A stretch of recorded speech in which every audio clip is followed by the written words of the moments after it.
Je suis très heureux d'être ici. On va plonger directement ensemble dans le vif du sujet. Vous allez m'avoir ici devant vous pour les 3 prochaines semaines.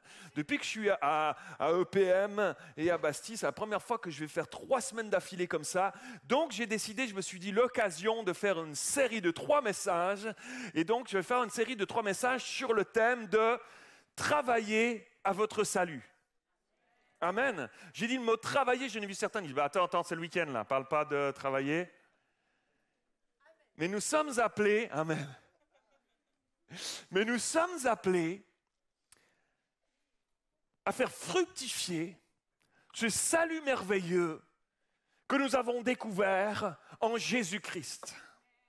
Et nous sommes appelés à y travailler d'une manière particulière pour que ce salut puisse fructifier dans nos vies et autour de nous. Alors, j'aimerais introduire cette série en vous lisant un texte de l'apôtre Paul dans son épître aux Philippiens. Épître aux Philippiens, chapitre 2, verset 9, l'apôtre Paul dira ceci. C'est pourquoi aussi il parle de Jésus. C'est pourquoi aussi Dieu l'a souverainement élevé et lui a donné le nom qui est au-dessus de tout nom, afin qu'au nom de Jésus, tout genou fléchisse, dans les cieux, sur la terre et sous la terre, et que toute langue confesse que Jésus-Christ est Seigneur à la gloire de Dieu le Père. Amen. Verset 12. Ainsi, mes bien-aimés, c'est à nous qui parle. Ainsi, mes bien-aimés, comme vous avez toujours obéi, travaillez à votre salut. Quelqu'un dit Amen. Travaillez à votre salut, pas n'importe comment. Travaillez à votre salut avec un grand sérieux. Il dira avec crainte et tremblement. Pas dans le sens j'ai peur, oh là là, qu'est-ce qui va se passer si je ne le fais pas. Mais dans le sens avec un grand sérieux. Un sérieux tellement fort, tellement présent, tellement profond que je le prends avec sérieux. Ça me préoccupe, ça m'occupe les pensées. Avec crainte et tremblement, non seulement comme en ma présence, mais bien plus encore maintenant que je suis absent, dira l'apôtre Paul. Car c'est Dieu qui produit en vous le vouloir et le faire, selon son bon plaisir. Faites toutes choses sans murmure ni hésitation. C'est pas pour nous ça. Sans murmure ni hésitation, afin que vous soyez irréprochables et purs, des enfants de Dieu irrépréhensibles au milieu. C'est fou. C'est écrit il y a 2000 ans, mais on dirait que c'est écrit hier soir. Au milieu d'une génération perverse et corrompue, parmi laquelle vous brillez comme des flambeaux dans ce monde, portant la parole de vie. Waouh! Et je pourrais me glorifier au jour de Christ, dira l'apôtre Paul, de n'avoir pas couru en vain ni travaillé en vain.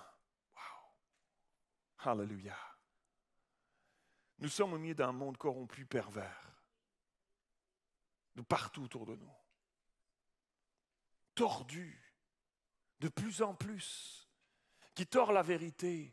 La Bible nous avait averti que dans les temps de la fin, les temps que nous vivons, Jésus revient bientôt, mes amis. Le bien deviendra mal, le mal deviendra bien, on inversera les choses. Et nous baignons dans ce monde-là. Et nous avons besoin de nous plonger, de nous baigner dans la parole de Dieu, fréquemment, régulièrement, de côtoyer Jésus dans nos temps de prière, de communion, afin qu'il vienne nous laver notre entendement, laver nos vies, nos pensées, de tout ce que nous entendons, de ce dans quoi nous baignons jour après jour. Paul parle ici de travailler à notre salut avec un grand sérieux. Paul était conscient que le temps de notre passage ici sur cette terre est compté. Et qu'il file, mes amis, il file si vite, vrai ou pas vrai? Il file si vite comme un train qui passe, bam, il est passé, ça y est, il n'est plus là. C'est notre vie sur cette terre ici. Et il avait cette conscience, l'apôtre Paul, que durant son court passage, notre court passage sur cette terre, alors qu'on a découvert un trésor précieux, ce trésor si précieux, la perle de grand prix, le salut en Jésus-Christ, nous avons aussi cette responsabilité de faire fructifier ce salut, de nous mettre en route avec enthousiasme, avec courage, audace parfois, détermination pour propager ce salut, cette bonne nouvelle, cette lumière lumières, on est censé être comme des flambeaux dans ce monde, dira l'apôtre Paul. Des lumières autour de nous, mes amis, avant que Jésus revienne. Avant que Jésus ne revienne. Et non pas de repousser tout ça au fond de nous avec toutes sortes d'excuses. Parce qu'on a si facilement tendance à oublier, mes amis, que l'humanité est en sursis. L'humanité est en sursis parce que le temps passe, parce que le temps file. Ton voisin, ta voisine, ton collègue, tu ne sais pas demain. Toi, tu ne sais pas, on ne sait pas demain. Un souffle, ça vient, ça part comme ça. Waouh! On a tendance à oublier que le temps qu'on vit nous est alloué afin de laisser encore un peu de temps, un moment de plus à cette humanité, la possibilité de se tourner vers celui qui a tout créé, qui a donné son Fils pour sauver celles et ceux qui se perdent, mes amis. Et nous avons un rôle à jouer. Et tu as un rôle à jouer. Et nous avons un rôle à jouer. J'ai un rôle à jouer. Nous avons un rôle à jouer en tant que chrétiens, en tant qu'Église. Cette épouse que Jésus va bientôt venir rechercher, les temps sont courts, mes amis, afin que nous brillions dans le temps qui nous est imparti comme des flambeaux dans ce monde. Est-ce que ma vie brille? Est-ce que mes choix de vie, mes choix de valeurs, de ce que j'investis, fait briller ma vie de Jésus? Alors, quelle attitude devons-nous avoir dans l'attente du retour de Jésus? Comment sommes-nous appelés à vivre? Qu'est-ce que la Bible nous dit à ce propos? L'apôtre Paul dira dans une autre épître qu'il a écrit, l'épître aux Romains, il dira ceci dans l'épître aux Romains, chapitre 13, et au verset 11, il dira ceci. Vous savez en quel temps nous sommes. Tiens, c'est il y a 2000 ans en arrière. Vous savez en quel temps nous sommes. C'est l'heure de nous réveiller enfin du sommeil. Wow! Car maintenant, le salut est plus près de nous que lorsque nous avons cru, dira-t-il. Qu'est-ce qu'on pourrait dire aujourd'hui alors? N'est-ce pas? La nuit est avancée. Le jour est proche, mes amis. Les ténèbres sont partout sur la terre, mes amis. Et le jour est proche. Jésus revient bientôt, mes amis. Le jour est proche. Le jour est proche. Et alors que nous sommes environnés de ténèbres, nous sommes appelés à être ces flambeaux de l'Évangile avant que le jour ne vienne et que Jésus vienne nous rechercher. Nous avons un temps qui est court, qui nous est alloué pour être des témoins vivants encore ici-bas. Dépouillons-nous donc, dira-t-il, des œuvres des ténèbres et revêtons les armes de la lumière. Quand tu brilles de Jésus, c'est comme une arme. Pas de destruction. Quand tu brilles de Jésus, c'est comme une arme qui touche la cible. Alléluia. C'est comme une arme qui touche sa cible. Alors on va voir dans les 3 prochains dimanches, dans ce thème de travailler votre salut, parce que là j'étais juste dans l'introduction, ça va? Hein? Mais donc, on va voir dans les 3 prochaines semaines des thèmes comme la sanctification. Lorsqu'on travaille à notre salut, nous sommes appelés, la sanctification c'est un mouvement. Ce n'est pas quelque chose qui est figé. Je grandis dans la sanctification. Est-ce que dans ma vie personnelle, est-ce que dans ta vie personnelle, tu grandis dans la sanctification? On va voir ça ensemble. On va parler de courage et foi. Courage et foi au milieu des temps troublés dans lesquels nous vivons, où il y a des barrières, où il y a des combats, où il y a des défis qui sont là, où il y a des bâtons dans les roues, il y a toutes sortes. Courage et foi, persévérance au milieu de tout ça. On va voir consécration. On va parler ensemble de consécration. Qu'est-ce que la consécration? Dans nos vies personnelles, qu'est-ce que la consécration? Donc, on va aborder ces différents thèmes dans les 3 prochaines semaines. Ça va? On se disait avec Nicole cette semaine, c'est fou, ça fait bientôt 1 an qu'on est à Paris. Non mais ça passe vite. Hein? Mais ça passe si vite. On mangeait chez des amis dans une famille de l'église vendredi soir avec Nicole et on passait du temps avec eux. C'était sympa de passer du temps avec une famille de l'église. Et puis, à un moment donné, le frère commence à raconter une histoire qui s'est passée ici à EPM il y a 3-4 ans en arrière. Il me racontait un épisode et tout ça. Et il me dit, ah, tu te rappelles? Puis je dis, non, nous, ça fait même pas 1 an qu'on est là. Et dire, ah ouais, c'est vrai, j'ai l'impression que ça fait longtemps que vous êtes là. Et c'est vrai, le temps passe comme ça. Et on est heureux d'être ici, et c'est la famille. Et je fais une parenthèse vite fait. Merci pour votre accueil. C'est ça qui a fait aussi qu'on se sent et qu'on s'est senti si vite intégré, si vite bien au milieu de vous. Mais en même temps, il y a ce constat, mes amis, le temps file. Et face à ce constat, plus le temps passe, dans ma propre vie, et plus les années défilent, et plus il y a quelque chose qui monte dans mon cœur. Il y a un désir qui monte dans mon cœur, un désir de m'investir au bon endroit. On peut faire plein de choses, même dans le royaume de Dieu. On peut faire plein de choses. Hein. Je peux te là en 5 minutes te remplir une feuille A4 d'idées, de trucs qu'on pourrait faire pour Dieu. Mais qu'est-ce que Dieu te demande de faire? Un jour, je me rappelle, j'étais dans un temps de prière.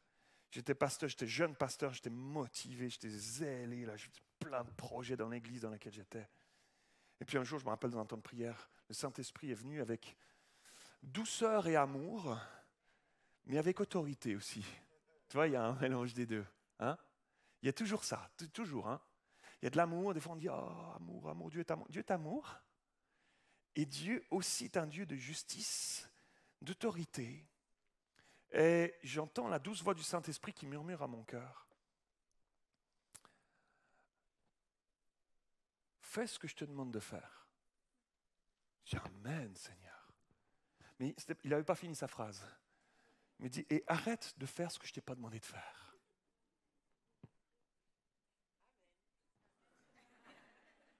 Amen, ma sœur. Ouais. C'est vrai, Seigneur, il y a quelque chose qui monte dans mon cœur. Seigneur, on peut faire tellement de choses, j'ai envie de faire ce qui compte, Seigneur. Ce qui compte pour toi, dans ma vie et à travers ma vie.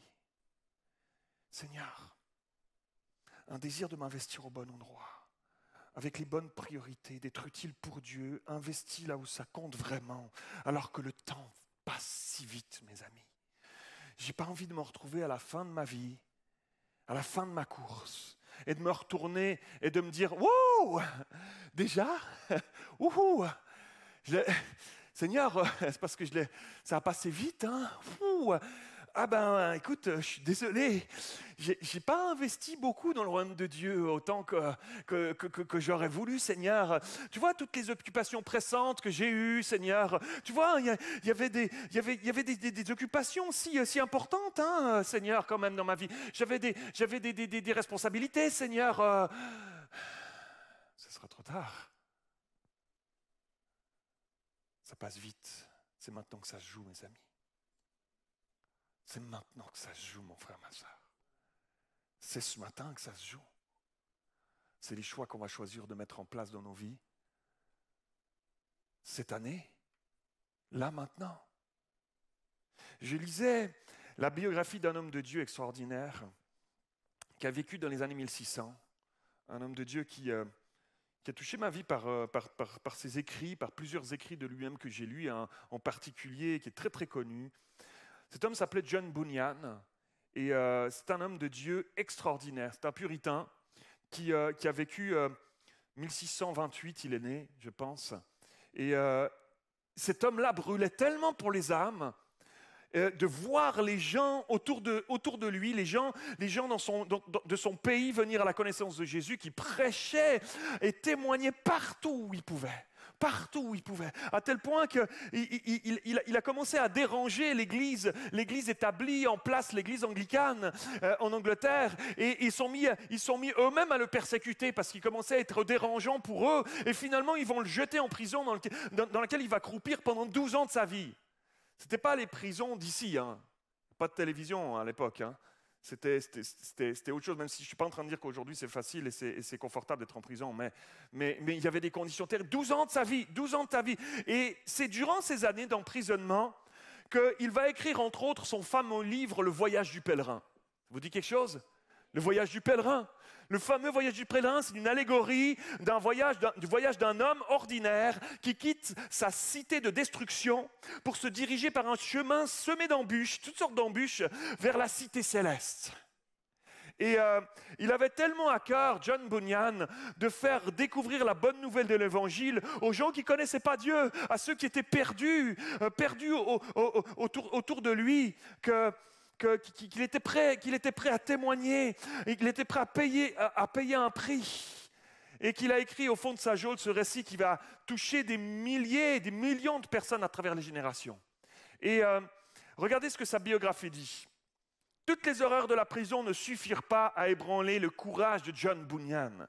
Lorsqu'on lui offrit la liberté, en échange de l'engagement de ne plus jamais prêcher l'Évangile, il répondit: si je sortais aujourd'hui de prison, demain je prêcherai à nouveau l'Évangile avec le secours de l'Éternel. Alléluia. Oh, alléluia. Waouh. Il dira ceci: du plus profond de mon cœur, j'ai crié vers Dieu sans répit pour qu'il me donne la capacité d'aimer les autres, d'avoir pitié de l'âme de mon prochain et de m'inciter à m'efforcer de prononcer les paroles que Dieu pourrait utiliser afin d'atteindre les consciences et de les réveiller. Waouh! J'ai dit: Seigneur, est-ce que je prie cette prière? Est-ce que je prie cette prière dans ma vie? Est-ce qu'il y a quelque chose en moi qui désire prier on devrait la prier tous les jours, cette prière-là. J'ai dit: waouh, Seigneur, sans répit, il priait pour que Dieu lui donne les capacités d'aimer son prochain, d'avoir pitié de l'âme de son prochain, de l'inciter à s'efforcer de prononcer les paroles que Dieu pourrait utiliser afin d'atteindre les consciences et de les réveiller. Seigneur, fais cela de nous, fais ça de moi, Seigneur. J'ai crié à Dieu pour qu'il rende efficace la parole pour le salut des âmes, dira-t-il. En fait, j'ai répété au Seigneur que si le sacrifice de ma vie devant tous pouvait servir à les réveiller et à les confirmer dans la vérité, j'accepterais avec joie. Il y avait une notion de Seigneur. Je veux que ma vie ici-bas, elle compte. Je veux que le court passage sur lequel je vais être là, comme ça, c'est un claquement de doigts, j'ai plus de souffle, un claquement de doigts, tu arrives à la vie, un claquement de doigts, la vie est terminée. Je veux que ce court passage là, il puisse compter. Je veux qu'il puisse compter pour le salut des âmes, mes amis. Est-ce qu'il y a quelque chose qui vibre en nous ou qui manque de vibrer peut-être en nous ce matin, de dire: Seigneur, le salut des âmes, est-ce que c'est quelque chose qui me fait vibrer encore? Est-ce que c'est quelque chose qui m'interpelle encore aujourd'hui, mes amis?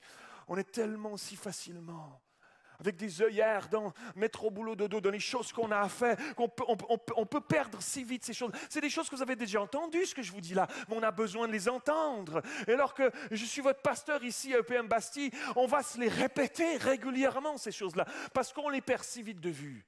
Parce que notre chair, nos occupations, nos choses nous fait tellement vite glisser et nous éloigner si facilement de ces choses-là, mes amis. On a besoin de se tenir ensemble dans ce monde qui ne pense pas à ces choses-là, qui ne se soucie pas de ces choses-là. On a besoin de nous tenir ensemble face au vent contraire de ce monde et de dire: non, non, moi j'aurai à cœur les autres. Je ne leur marcherai pas dessus comme on m'enseigne de le faire pour aller plus haut, pour acquérir plus. Non, non, non, non, je vais les aimer, je vais me mettre à les servir. Qu'est-ce que la parole de Dieu me dit? Faites aux autres ce que vous aimeriez qu'ils fassent pour vous. C'est pas du tout ce que le monde nous enseigne, mes amis. On a besoin de se tenir ensemble dans ces choses-là. On a besoin de s'encourager ensemble dans ces choses-là. On a besoin de se plonger ensemble dans la parole de Dieu pour revenir à la vérité, mes amis, au milieu de ce monde confus. Quelqu'un dit amen, je donne tout. J'ai encore un troisième à donner après. C'est pas grave si je donne tout. C'est tellement passionnant, la parole de Dieu. Il y a tellement un enjeu, mes amis. Il y a tellement un enjeu autour de nos vies et autour de ce que Dieu aimerait faire avec nos vies. Il y a tellement un enjeu, mes amis. C'est pour ça que c'est avec passion qu'on prêchera la parole et qu'on la prêchera jusqu'au bout, mes amis. Amen. John Bunyan va passer 12 ans en prison. Il est dit que lorsqu'il prêchait, il ressentait les douleurs même de l'enfantement pour que des enfants naissent à Dieu. Waouh! Waouh!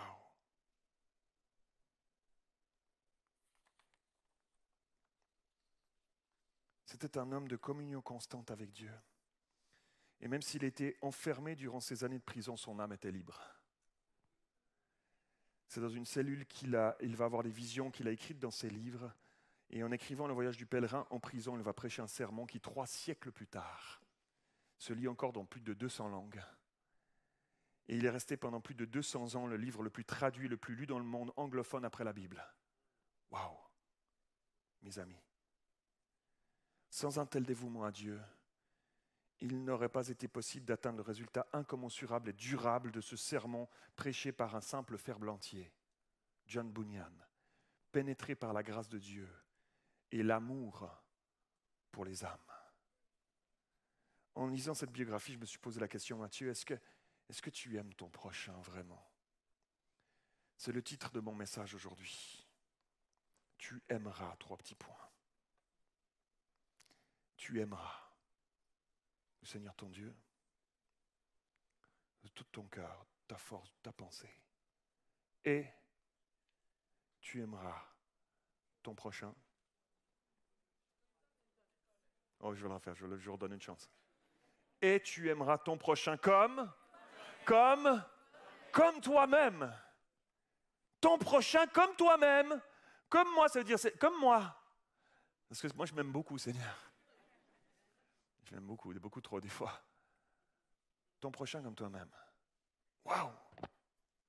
Mes amis, on est appelés à regarder régulièrement en nous, à rentrer à l'intérieur de nous pour voir s'il y a encore quelque chose qui brûle pour les perdus. Est-ce qu'il y a encore de l'amour pour les âmes dans nos vies, dans ta vie, dans ma vie? Est-ce qu'il y a encore de l'amour pour les âmes? Parce que les défis de la vie, nos occupations, nos préoccupations, cette tendance, et particulièrement ici dans cette ville parisienne, on peut si facilement avoir tendance à nous faire oublier, à éteindre ce feu qui est censé brûler dans nos cœurs d'enfants de Dieu pour ceux qui se perdent autour de nous. L'indifférence ambiante dans cette ville est effarante, mes amis. Effarante. Nous sommes à contre-courant. Ne faisons pas comme tout le monde, mes amis.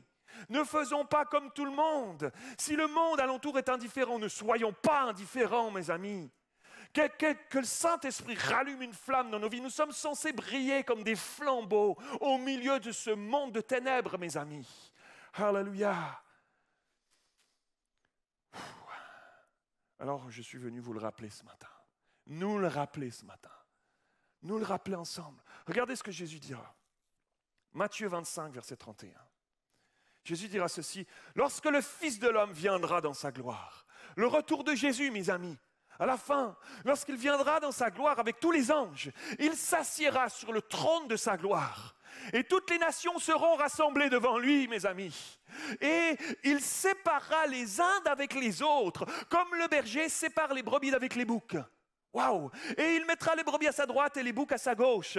Alors le roi dira à ceux qui seront à sa droite: venez, vous qui êtes bénis de mon Père, prenez possession du royaume qui vous a été préparé dès avant la fondation du monde. Waouh! Car j'ai eu faim et vous m'avez donné à manger. J'ai eu soif, vous m'avez donné à boire. J'étais étranger, vous m'avez recueilli. J'étais nu, vous m'avez vêtu. J'étais malade et vous m'avez visité. J'étais en prison et vous êtes venus vers moi. Les justes lui répondirent: Seigneur, quand avons-nous vu avoir faim et t'avons-nous donné à manger? Ou avoir soif et t'avons-nous donné à boire? Quand avons-nous vu étranger et t'avons-nous recueilli? Ou nu et t'avons-nous vêtu? Quand t'avons-nous vu malade ou en prison et sommes-nous allés vers toi? Et le roi leur répondra: je vous le dis en vérité, toutes les fois que vous avez fait ces choses à l'un de ces plus petits de mes frères. Waouh! Mes amis, c'est extraordinaire. Mes amis, c'est extraordinaire. C'est pour tout le monde. C'est pas pour une catégorie spéciale. C'est pas pour une élite. C'est pas pour ceux qui en ont les capacités ou qui le méritent. À l'un de ces plus petits de mes frères. C'est à moi. C'est à moi que vous l'avez fait. Waouh! C'est à moi que vous l'avez fait. Ensuite, il dira à ceux qui seront à sa gauche: retirez-vous de moi, maudits, allez dans le feu éternel qui a été préparé pour le diable et pour ses anges. Car j'ai eu faim et vous ne m'avez pas donné à manger. J'ai eu soif, vous ne m'avez pas donné à boire. J'étais étranger, vous ne m'avez pas recueilli. J'étais nu, vous ne m'avez pas vêtu. J'étais malade et en prison, vous ne m'avez pas visité. Et ils répondront aussi: Seigneur, Quand avons-nous vu, ayant faim, ou ayant soif, ou étranger, nu, ou malade, ou en prison, et ne t'avons-nous pas assisté? Et il leur répondra, je vous le dis en vérité, toutes les fois que vous n'avez pas fait ces choses à l'un de ces plus petits, c'est à moi que vous ne les avez pas faites. Et ceux-ci iront au châtiment éternel, mais les justes à la vie éternelle. Amen. Waouh! Ce texte est un des textes de l'enseignement de Jésus à propos de la fin des temps, de son retour pour venir chercher les siens. Et j'aimerais m'arrêter sur ce texte au milieu de tout ça où Jésus donne un éclairage sur ce qui brûle dans son cœur pour ceux qui nous entourent. Notre prochain. Et tu aimeras ton prochain.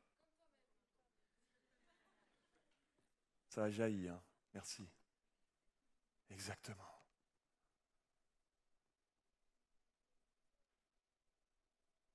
Ça brûle sur son cœur.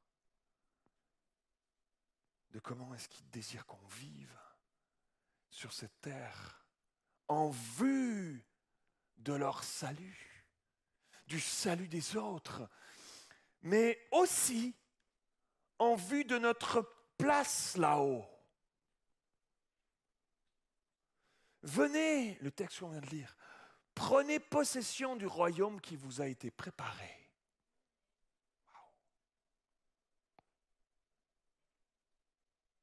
Et il va pour ça prendre l'image du troupeau de brebis, d'un troupeau de brebis dans lequel il est mélangé des boucs. Ce tableau, évidemment, il représente le monde dans lequel on vit aujourd'hui, les amis. Nous sommes placés dans ce monde, nous qui avons rencontré Jésus, nous sommes entourés de tous ceux et celles qui ne l'ont pas encore rencontré, qui ne le connaissent pas encore et dont nous sommes appelés, auprès de qui nous sommes appelés à témoigner, mes amis, à témoigner. Et la première chose qu'on voit se passer lorsque Jésus viendra nous chercher, c'est la séparation des brebis d'avec les boucs, mes amis. Et là, ce ne sera plus le temps de dire « Attends, je vais encore leur témoigner un peu ». Ce ne sera plus le temps, là. Les uns d'un côté, les autres de l'autre. Waouh! Waouh! L'image est claire, mes amis. Les temps sont comptés. Les temps sont comptés, Jésus revient bientôt, mes amis. Et lorsque la fin viendra et que nous nous retrouverons devant Dieu, il ouvrira son livre de vie. Il ouvrira son livre de vie et il lira les noms de ceux qui auront choisi d'accepter Jésus comme leur Sauveur et Seigneur. Et leurs noms seront inscrits à l'intérieur de ce livre de vie. Et ça départagera celles et ceux dont les noms sont écrits et celles et ceux dont les noms ne seront pas écrits dans ce livre de vie, qui auront choisi de ne pas y apparaître.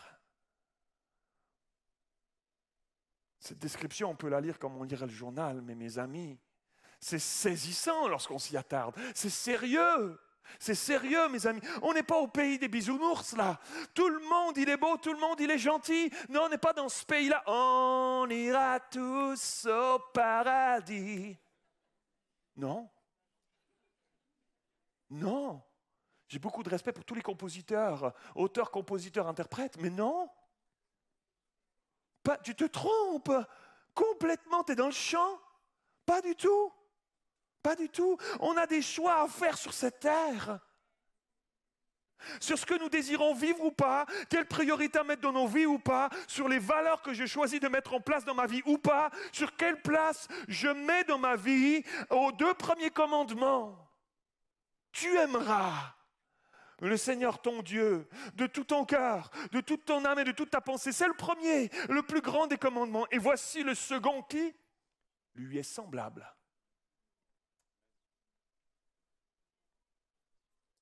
Semblable. Tu aimeras ton prochain comme toi-même. De ces 2 commandements dépend toute la loi et les prophètes. Wow. Tout repose sur l'amour. L'amour envers Dieu et l'amour envers notre prochain que nous sommes censés pratiquer, exercer, exposer faire couler au-delà de nos vies sur ceux auprès desquels Dieu nous a placés. Waouh!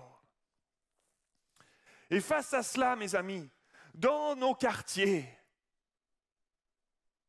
dans nos villes, dans nos villages, dans cette ville de Paris, à notre travail, dans ton voisinage, dans nos rues, il y a des collègues de travail, des amis, des voisins, des membres de ta famille. Il y a des gens qu'on croise, qu'on fréquente et qui font partie de ceux et celles qui seront à gauche lorsque Dieu triera les brebis des boucs. S'il revient là maintenant, aujourd'hui, mes amis, tant que la bonne nouvelle ne leur est pas présentée. Il y a des endroits où tu peux aller, où je ne peux pas y aller. Pasteur, je les amènerai dimanche prochain à l'église. Et s'il se passe un truc cette semaine? Et si c'était toi que Dieu voulait utiliser? Alléluia. Tu vas briller, mon frère, ma soeur. Tu vas briller, alléluia. Je vois, mes amis, en ce moment, je vois dans le monde spirituel des hommes et des femmes qui vont se mettre à briller comme des flambeaux. Je regarde vos vies et je vois des décisions qui vont être prises ce matin. Et des hommes et des femmes qui vont se mettre à briller comme jamais, qui vont reprendre là où quelque chose s'était arrêté, qui vont prendre des choix de vie et qui vont se mettre à briller comme des flambeaux. Alléluia, l'Église est censée briller de nous. L'Église est censée se préparer, mon frère, ma sœur, pour briller dans ce monde de ténèbres en ce moment. Quelqu'un dit Amen. Alléluia. Ce qui me frappe dans ce texte, c'est qu'il est fait mention de choses tout à fait basiques. Manger, boire, recueillir, vêtir, visiter, aller rencontrer, visiter ceux qui sont en prison. Parce que celui ou celle qui n'a pas à manger, qui n'a pas à boire, qui n'a pas de toit à mettre sur sa tête, pas de vêtements pour s'habiller, ou qui a perdu sa liberté, qui est enfermé derrière des barreaux, il a tout perdu. Et Dieu se soucie de ceux qui ont perdu, qui sont perdus et qui ont tout perdu. Dieu se soucie. Habib était un homme qui vivait dans les rues parisiennes pendant des années, sous une tente, alcoolique, tellement alcoolique qu'il ne se rappelait plus de ses journées, qui tombait à terre, qui se blessait, qui était hospitalisé, qui ressortait et recommençait.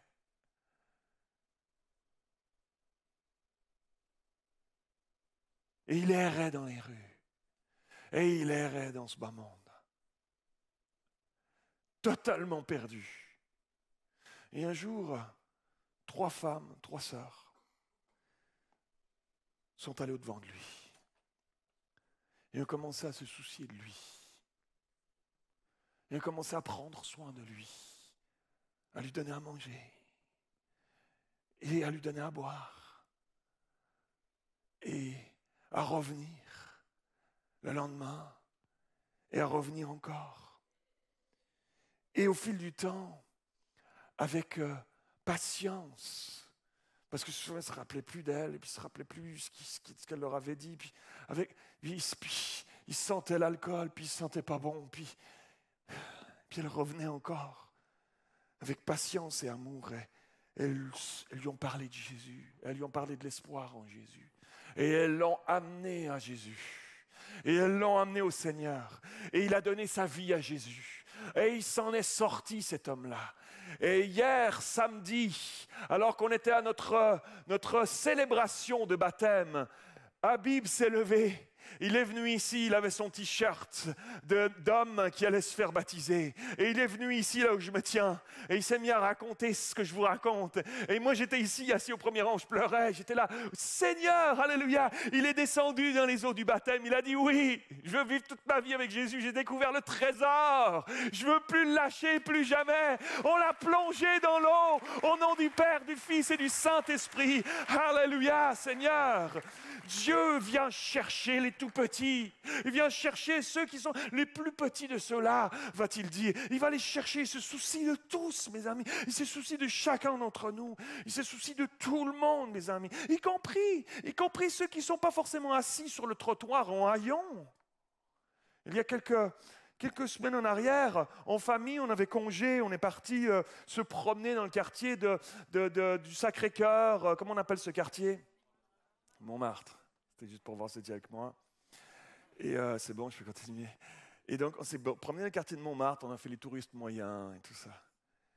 Et on arrive sur la place du Tertre, et puis c'est des artistes qui sont là, on aime bien regarder un peu les artistes, peintres et tout, on regarde un petit peu ceux qui se font caricaturer, tu vois, ceux qui n'ont pas encore vu le résultat final, tu sais, qui sont tout contents. Et tout ça. Toi, tu vois les oreilles comme ça, tu vois le truc et tout ça. C'est sympa, on se promène sur la place du Tertre et tout. Puis là, on arrive, il n'y a pas trop de touristes, donc on arrive et il y a une dame qui est là, et on s'arrête vers elle, une peintre, et puis on se met à lui parler. Il y a un amour qui était là sur notre cœur avec Nicole. Et il y avait un amour pour elle qui était là. On se met à s'intéresser à sa vie. Alors on parle du monde, des retraites, machin, etc. Et c'est le sujet d'actualité. C'est pas pour vous, mais c'est un sujet d'actualité pas mal en ce moment, si jamais. Et donc on parle de ça et tout ça. À un moment donné, on nous regarde, elle dit mais vous me parlez, puis il y a quelque chose, qu'est-ce que vous avez? Et puis là, elle essaye des trucs ésotériques, tu vois, elle dit des trucs, est-ce que vous connaissez un peu les... Elle dit, vous faites quoi dans la vie? Je dis, je suis pasteur. Là, elle fait un, ah oui, mais je comprends mieux alors. Il y a quelque chose, puis elle dit, c'est Moël, hein, c'est pas notre patois de Canaan, et c'est Moël, elle dit, vous êtes solaire, lunaire, il y a quelque chose sur vous, il y a quelque chose, je ne suis pas surpris que vous soyez pasteur. Et là, je la regarde dans les yeux, je dis, c'est pas parce que je suis pasteur. C'est parce que Jésus habite dans ma vie. Et là, on se met à lui parler de Jésus, on se met à lui témoigner. Elle était captivée, elle avait des yeux comme ça, des oreilles comme ça pour écouter. Et là, à un moment donné, avec Nicole, naturellement, on se dit, on va la laisser. Ça fait genre un quart d'heure qu'on parle avec, on va la laisser. Et elle est en train de manquer des clients. Il y a des gens qui passaient derrière nous, qui regardaient ces trucs. Et elle s'en fichait complètement. Non, mais je parle avec vous. Elle ne voulait pas nous lâcher. Elle nous posait plein de questions. Elle était affamée, elle était assoiffée. J'aimerais vous dire, il y a des affamés, des assoiffés partout autour de nous dans cette ville, mes amis, de partout autour de nous. Laissons-nous conduire. On s'est dit une chose, on s'est promis une chose avec Nicole. On va y retourner à la place du Tertre. On prie pour elle chaque jour. Seigneur, on réclame son âme. On va y retourner là-bas, pas pour faire les touristes, juste pour elle. On va y aller là-bas. Prie avec nous pour elle. Que le Seigneur gagne son âme. Dieu nous place des gens chaque jour de notre vie autour de nous, où on a la possibilité de témoigner, mes amis, si facilement. On ne veut pas juste vivre pour nous-mêmes. S'il vous plaît, mes amis, pas pour amasser sur cette terre des choses qu'on n'emportera pas avec nous là-haut.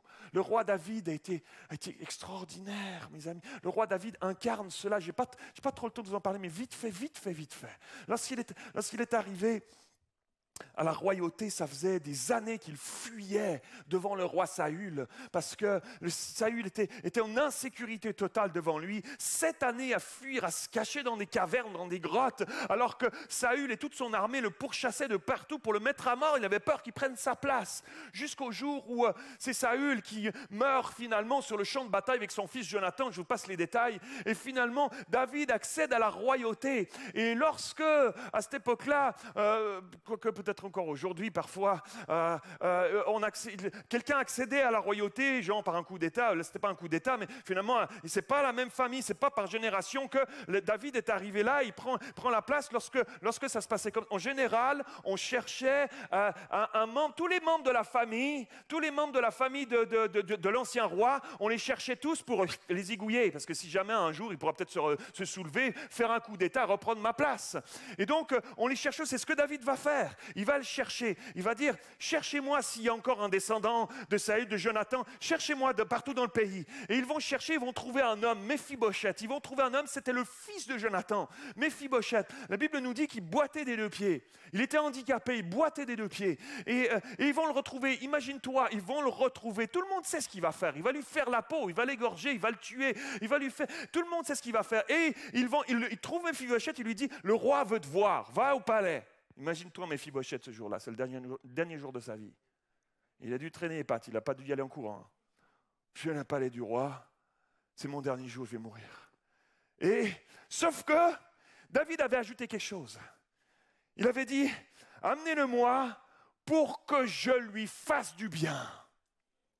pour que je lui fasse du bien, parce qu'il y avait quelque chose sur son cœur pour faire du bien. Il y avait quelque chose de ce cœur de Dieu pour faire du bien autour de lui. Et lorsque Méphibosheth se retrouve devant David, il se retrouve devant le roi David, il n'emmène pas large, il est là devant le roi, et le roi lui dit, à partir d'aujourd'hui, tu vas habiter tout près du palais, je vais te faire de la place, tu vas habiter là, et tous les repas, tu vas les prendre à ma table, dans mon palais, à partir d'aujourd'hui. T'imagines la tête de Méphibosheth, waouh, à ma table, tous les repas, chaque jour, à chaque repas, David avait sa cour autour de lui, les nobles, il avait les chefs de son armée, et il y avait à chaque repas, dans les couloirs du palais, le bruit d'une canne, qui est d'un homme boiteux, qui se dirigeait vers la table du roi, mes amis, qui s'est dirigé vers la table du roi. C'est l'histoire de nos vies, mes amis, qui se dirige vers la table du roi qui lui a donné une nouvelle chance. Et il se dirige et clopin, il arrive à la table du roi, il se met à table et lorsqu'il s'assied et qu'il se met à table, les jambes sont sous la table, personne ne voit son handicap, plus personne ne voit son handicap. On est tous au même niveau quand on est à table, il était au même niveau que les autres, personne ne voyait plus son handicap. Dieu ne voit plus ces choses, il les a enterrées, ton passé, ta vie passée, toutes ces choses qui t'handicapaient, il les a enterrées tout au fond. Il a quelque chose de nouveau. Et tous ceux qui sont autour de nous, mes amis, qui sont des boiteux de la vie que Dieu a placés autour de toi, il aimerait en faire la même chose. Il aimerait les amener à sa table. Il aimerait qu'eux aussi puissent goûter au festin du roi, mes amis, parce que les temps sont comptés, que Jésus revient bientôt. Je fais tout ce que je peux. Alléluia.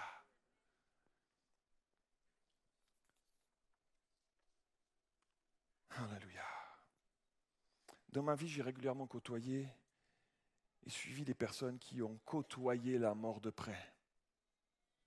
Et chacun, sans exception, ont exprimé deux réalités qui les frappaient comme jamais auparavant. Premièrement, c'est une deuxième chance que Dieu me donne. Deuxièmement, je veux remettre les bonnes priorités aux bons endroits et remettre Jésus à la première place dans ma vie. Mes préoccupations, mon temps, mon investissement. Mes amis, si je vous apporte la parole aujourd'hui, c'est pour vous éviter, pour nous éviter. On arrive à des choses compliquées dans nos vies pour nous faire réaliser ça. Nous avons besoin que le Saint-Esprit nous le fasse réaliser là, maintenant. On a tous une deuxième chance qui nous est offerte par Jésus-Christ. Lorsqu'on l'a accueilli dans nos vies, et qu'en faisons-nous, mes amis? Nous sommes appelés à dire au monde qui se perd qu'une deuxième chance leur est offerte à eux aussi, à la table du roi. Je termine avec ceci, alors que les musiciens s'approchent. Merci. C'est l'histoire d'une jeune fille qui est arrivée dans la vie avec très peu de chances de réussir.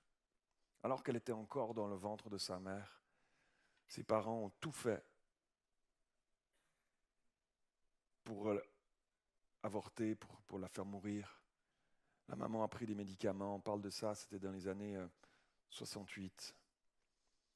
Et tout fait pour pris des médicaments, toutes sortes de médicaments et tout ça. Et ce n'étaient pas les bons médicaments finalement. Ça n'est pas arrivé, mais elle est arrivée dans ce monde avec tout un poids déjà sur sa vie. Tout un poids de mort sur sa vie. Elle a grandi dans un foyer où le père était alcoolique, où elle ne se rappelle pas beaucoup d'avoir vu son papa sobre. Ses parents ont finalement divorcé alors qu'elle était jeune et elle va vivre avec le poids de ce rejet, de tout ça. Elle va commencer à vivre une vie de rébellion, de révolte, d'amertume, de colère, de vol. Elle va développer une vie nocturne avec tout ce que ça comprend, de fêtes à n'en plus finir pour essayer d'oublier, pour essayer d'enfouir, pour essayer de noyer tout ça, de boîtes de nuit. Et un jour, alors qu'elle avait 15 ans, son petit copain de l'époque va l'emmener dans un sous-sol d'un restaurant et va la violer. Et pendant les 9 ans qui vont suivre, elle va vivre dans une espèce de relation de codépendance et de violence, d'être violentée, et toute cette vie qui va avec un tel vide à l'intérieur, de pensées suicidaires, de tentatives de suicide, de terribles vies où il n'y a aucun espoir. Et un jour, une de ses connaissances, une de ses amies, va se mettre à lui parler du Seigneur, avec tellement d'amour, tellement de patience, tellement de compassion.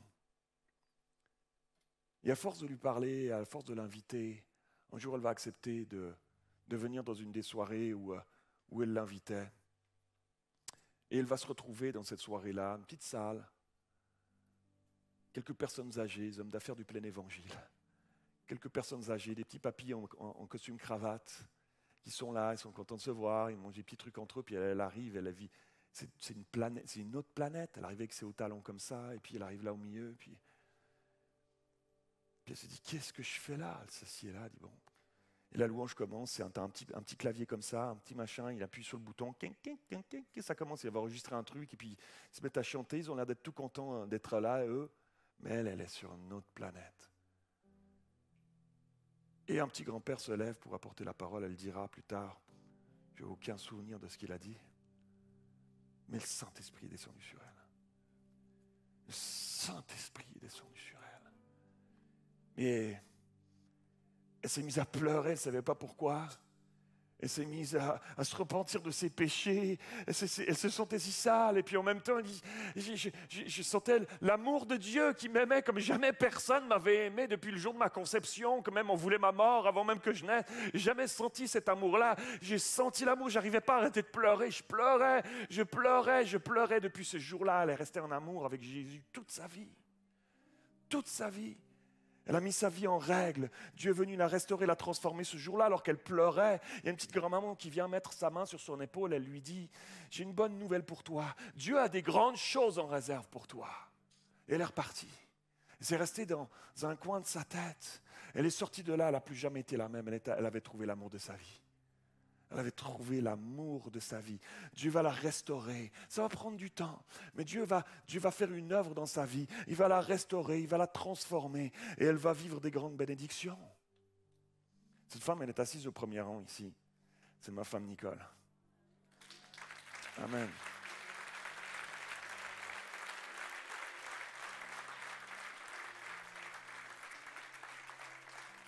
Je ne dis pas ça pour qu'on applaudisse des hommes ou des femmes. Je dis ça pour nous montrer une fois de plus, fortifier notre foi, que Dieu est capable de transformer. Qui il veut, d'aller chercher qui il veut. Et si c'était ton voisin, et si c'était ta voisine, et si c'était ton collègue de travail, et si c'était la personne dans la rue que tu croises tous les jours, et si c'était ton cousin, et si c'était ces gens que tu croises que tu croises régulièrement dans le métro, et si c'était pour ça que Dieu t'avait placé sur leur route. Soyons des flambeaux, mes amis, les temps sont courts, Jésus revient bientôt. L'Église est appelée à briller, nous sommes appelés à briller. Laissons le Saint-Esprit nous entraîner encore, tout à nouveau. Laissons le Saint-Esprit mettre le doigt sur nos vies aujourd'hui pour dire, Seigneur, est-ce qu'il y a des choses dans ma vie qui ne sont pas centrées sur l'essentiel, dans le temps qui m'est imparti, qui m'est alloué encore, Seigneur, ou comment est-ce que je peux être à ma place pleinement, utile entre tes mains pour témoigner, être un témoignage vivant. Mes amis, Paris a besoin de connaître Jésus dans les mois qui viennent. Paris a besoin de connaître l'Évangile encore plus à travers toi, à travers nous, mes amis. Et il y a trop de monde qui se perd encore autour de nous. C'est pas pour rien que tu es là. C'est pas pour rien que Dieu t'a amené ici. Quelqu'un dit Amen. Est-ce qu'on peut simplement incliner nos têtes?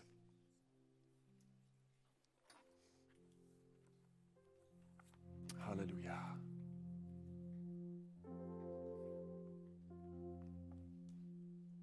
Et s'il y en a qui veulent dire, moi je me lève. Je me lève, Seigneur. Ravive la flamme, Seigneur. Ravive le feu. Oh Seigneur, peut-être il y en a qui diront, Seigneur, pardon d'avoir eu toutes sortes d'autres préoccupations qui étaient autres que toi, Seigneur. Viens faire brûler ta flamme en moi. Le feu pour ceux qui sont loin de toi. Une compassion nouvelle dans ma vie, Seigneur. C'est vrai, on est au milieu d'une ville où l'indifférence est la norme, Seigneur. Je ne veux plus être indifférent comme je l'ai été trop souvent. Seigneur, ravive la flamme. Fais brûler un feu dans mon cœur. Tu l'as fait pour John Bunyan. Seigneur, tu l'as fait pour tellement d'hommes et de femmes. Je veux être de ceux-ci. Lève-toi là où tu es. Lève-toi là où tu es. Alléluia. Lève-toi là où tu es, mon frère, ma soeur, si c'est ton cri, si c'est ta prière. Alléluia, lève-toi là où tu es. Alléluia, Dieu veut faire de toi un flambeau. Un flambeau, alléluia. Fais de nous des flambeaux, Seigneur. Nous voulons être une église qui te représente. Nous voulons être une église qui brille de toi. Nous voulons être une église qui brille de Jésus. Des flambeaux, Seigneur. Des flammes de feu. Pas des petites braises, pas des petites flamèches, des flambeaux, Seigneur. Que les gens autour de nous voient Jésus qui brûle en nous, Seigneur. Au nom de Jésus, alléluia. Alléluia, Seigneur.